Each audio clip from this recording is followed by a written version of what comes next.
Good morning everyone, তোমরা সবাই কেমন আছো? আশা করি তোমরা সবাই খুব ভালো আছো। তো আজকে আমি একটা জায়গায় যাব। কোথায় যাব তোমরা ব্লগটা দেখতে থাকো, তাহলে বুঝতে পারবে যে আমি কোথায় যেতে চলেছি। তো দেখো, এখন বাজে সকাল 5:30, আর এখন দেখো আমি ঘুম থেকে উঠে পড়েছি। আমার তো ঘুম থেকে উঠতে ইচ্ছেই করছিল না, তাও কি করব, উঠতে তো হবেই, কারণ যেতে হবে যে। তো প্রথমে আমি ঘুম থেকে উঠে ভালো করে স্নান করে তারপরে জামা প্যান্ট পরে নিয়েছিলাম। তারপরে ভালো করে মুখটাকে ধুয়ে হালকা একটুখানি টাচ আপ করে নিলাম। তারপরে আমাকে আকাশ নিতে এসেছিলো, ও আর আমি বেরিয়ে পড়েছিলাম। আর সকালবেলায় সূর্যটাকে দেখো কি সুন্দর লাগছিল, তাই না? তারপরে আকাশ আর আমি চলে গেছিলাম চুঁচুড়া স্টেশন। তারপরে স্টেশনে উঠে আকাশ এখানে টিকিট কেটে নিচ্ছিল। আর টিকিট কাউন্টারে আজকে যেন অনেক ভিড় ছিল। এত সকালবেলাতেও টিকিট কাউন্টারে এত ভিড় কেন ছিল কে জানে। বলতে বলতে আমাদের ট্রেনও চলে আসলো। আর দেখেছো ট্রেনে কত ভিড়।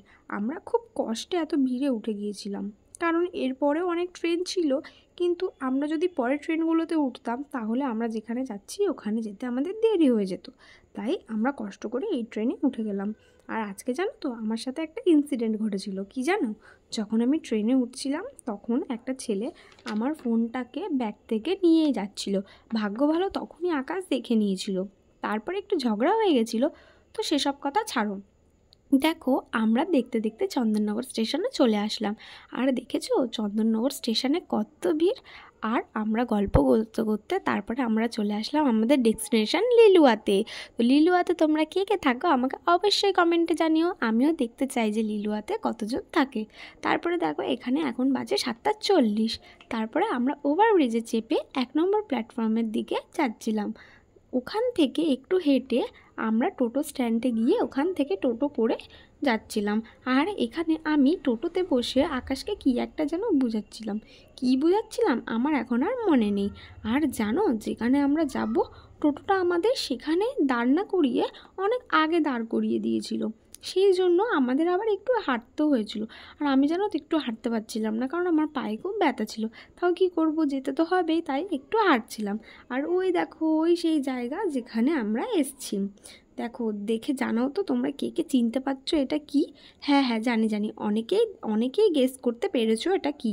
আর যারা যারা গেস করতে পারোনি তারা পুরো ভিডিওটা দেখতে থাকো, তোমরা জেনে যাবে। আর এখানে আকাশ ফুল নিচ্ছে। আর এখানে পাশে দেখো ময়ূরের পালক, এগুলো নিতে হয়েছে, কারণ এখানে নিয়ম আছে যে ময়ূরের পালক নিতেই হবে। আর এখানে জানো একটা ছোট্ট ময়ূরের পালকের দাম কত, 200 টাকা।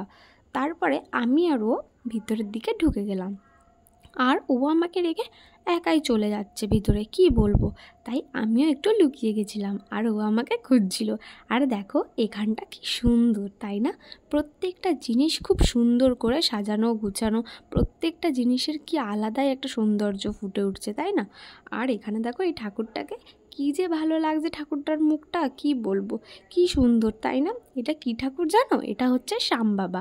এই ঠাকুরটার কাছে পুজো দিতে জানো কত কত দূর দূর থেকে মানুষ আসে।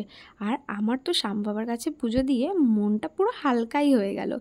আর যখন আমরা পুজো দিয়ে উঠেছিলাম, তারপরেই আমাদের পুজো দেওয়া হয়ে যাওয়ার পরেই অনেকক্ষণ ধরে ঠাকুরের সিঙ্গার হলো। তারপরে সেই সিঙ্গার হয়ে যাওয়ার পরে সবাই মিলে কত সুন্দর গান করছিল। এত ভালো লাগছিল গানগুলো শুনতে যে কি বলবো। আর এখানে আরও অনেক ছোট্ট ছোট্ট ঠাকুর ছিল। সব ঠাকুরগুলোর মুখগুলো কি সুন্দর না। আর লাস্টে রাধাকৃষ্ণর মুখটাও যেন খুব সুন্দর ছিল। তারপরে আমরা ওইখান থেকে পাশে একটা ছিল শিবলিঙ্গ, ওইখানে আমি একটুখানি জল ঢেলে নিয়েছিলাম। তারপরে আমি তো জল ঢেলেছিলাম, কিন্তু আকাশ তো জল ঢালেনি। আর এখানে দেখো কি ভিড়, যেখানে জল ঢালবো শিবলিঙ্গের মাথায় কি ভিড় লেগেছে। সবাই বলছে আমি আগে ঢালবো, তো এ বলছে আমি আগে ঢালবো। তো ফাইনালি আমিও জলটা ঢেলে নিলাম। তারপরে ঢেলে আমরা ওখান থেকে বেরিয়ে গেলাম। বেরিয়ে তারপরে আমরা মন্দিরের ভিতরটা চারপাশটা একটু ভালো করে দেখছিলাম। অনেকক্ষণ মন্দিরে কাটিয়ে আমরা একটুখানি ভালো করে মন্দিরটা ঘুরে টুরে তারপরে আমরা ওখান থেকে বেরিয়ে গেলাম। আকাশ বলল এবার চলো, আর থাকবো না, এবার একটুখানি বাইরে যাওয়া যাক। তারপরে আমরা বাইরে বেরিয়ে বাইরেটা চারপাশটা ঘুরে তারপরে আমরা টোটোতে চেপে গেলাম। তো টোটো করে আমরা চলে আসলাম স্টেশনের দিকে, কারণ বাড়ি যেতে হবে যে, তাই টোটো চেপে আমরা স্টেশনের দিকে চলে আসলাম। আর আকাশ বলছিল আমি একটু কফি খাবো, তো কফি খেয়ে তারপরে আমরা বাড়ির দিকে চলে আসলাম। সো তোমাদের কেমন লাগলো ভিডিওটা? ভালো লাগলে লাইক কমেন্ট শেয়ার করে দিও, আর যারা নতুন আছো তারা চ্যানেলটা সাবস্ক্রাইব করে দিও। So tata.